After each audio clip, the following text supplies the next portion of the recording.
Across the country and here in the Northwest Metro, some cities are having a hard time filling retail space due to the effects of the global pandemic.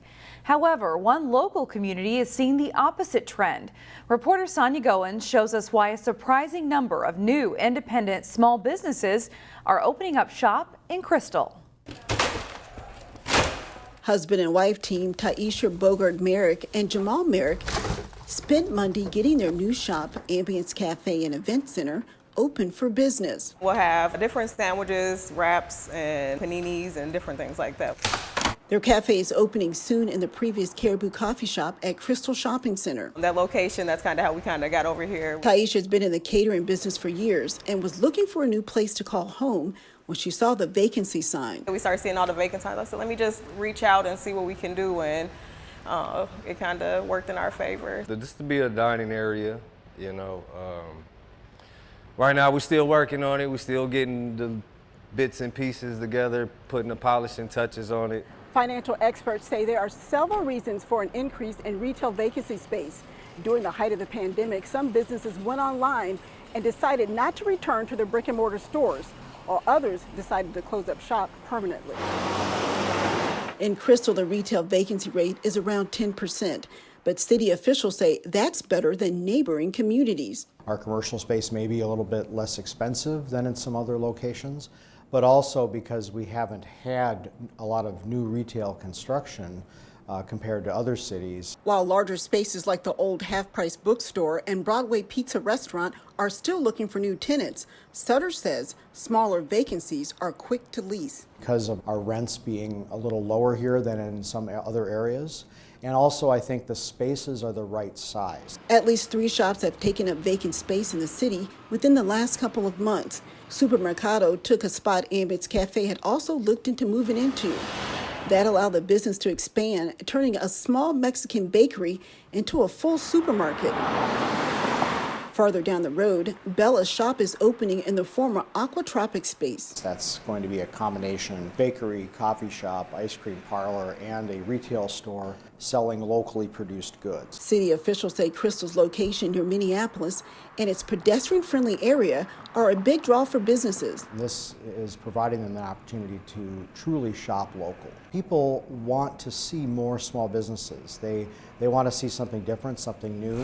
All right. Meanwhile, back at Ambience Cafe, they plan to open their doors mid-July. And it's something I've been wanting to do forever, and it just kind of just was like, this is the time. In Crystal, Sonia Goins, CCX News. 11% of all Brooklyn Park residents have a disability, whether it's a visible or an invisible one.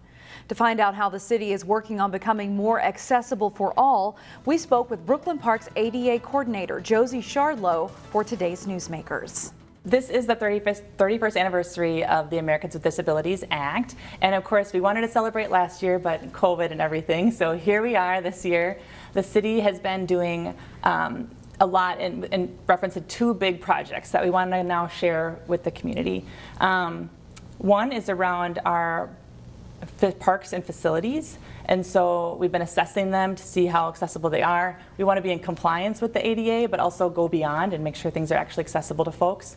And then with our programs, services, activities, events, we also we've assessed all those, and we have a number of action items to do in that space. We also want to get feedback from community on all of that. All right, what are some of the things that you hear from the community when it comes to accessibility?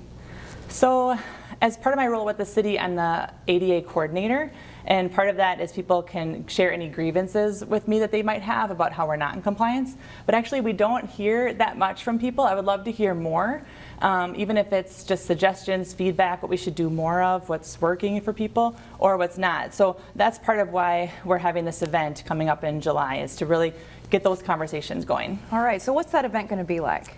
So it's a disability summit. It's the first time we've ever done this in Brooklyn Park, and we're really excited about it. We want to basically convene all of our residents with disabilities, their loved ones, their caretakers, their allies, basically everyone, to come out with us and celebrate how far we've come since the ADA, but also have those tough conversations about what they'd like to see from the city in the space of accessibility and inclusion. And It'll be fun. We'll have that kind of presentation on what the city's doing, but we're also having an interactive kind of art activity. We'll have snacks, and we'll also have a panel with community members sharing about their experiences. And what do people need to do if they want to be there? So they have two options. It's a hybrid event, so they can join on Zoom or they can come to the Community Activity Center and be there in person. And I really want to make sure everyone knows that they can request any accommodation. Just contact me for any accommodation they need to participate. Hoping for a good turnout and some good conversations then. Exactly, yep. All right. Thank you very much, Josie. Thank you. Coming to a festival near you, a machine designed to make you dance. This trailer was designed for the Minnesota Children's Museum. The former roadside traffic sign was donated by the city of Crystal. The technology was gutted and rebuilt and now includes foot pedals to start up the machine. Dances include the disco, the gallop, and of course the floss, and don't forget about, of course, YMCA. You can check it out at Crystal Frolix coming up on July 23rd.